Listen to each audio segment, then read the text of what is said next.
Director Anil Ravipudi promotional స్ట్రాటజీని మనం పెద్దగా గమనించకపోవచ్చు, కానీ ఆయన గ్రౌండ్ వర్క్ మాత్రం చాలా బలంగా ఉంది.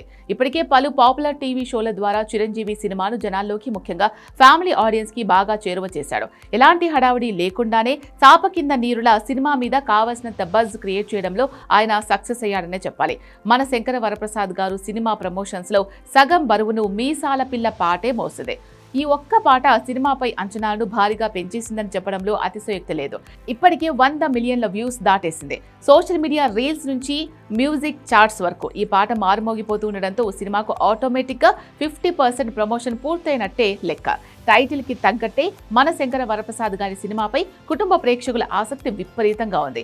పండగకు సినిమా చూడాలి అనుకునే ఫ్యామిలీ ఆడియన్స్ అప్పుడే థియేటర్స్ దగ్గర ఎంక్వైరీలు మొదలు పెట్టారు. ఫెస్టివల్ వీకెండ్ వరకు ఈ ఆసక్తి ఇలాగే కొనసాగేలా కనిపిస్తోంది.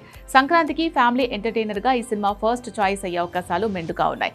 ట్రైలర్ తర్వాత అంచనాలు మరింత పెరిగాయి. సినిమా డీసెంట్ గా ఉండి ప్రేక్షకులను మెప్పించగలిగితే బాక్సాఫీస్ దగ్గర అసలైన జాతర మొదలైనట్టే.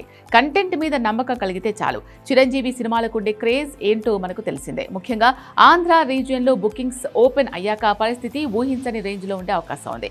ట్రైలర్ క్లిక్ అయితే మాత్రం టికెట్ల కోసం పెద్ద యుద్ధమే జరగొచ్చు. మొత్తానికి పక్కా ప్లానింగ్ తో వస్తున్న ఈ సినిమా సంక్రాంతి బరిలో చిరుతో కలిసి అనిల్ రావిపూడి రికార్డు సృష్టించడానికి సిద్ధంగా ఉన్నట్లు కనిపిస్తోంది. జనవరి 12న ఈ సినిమా విడుదల కానుంది.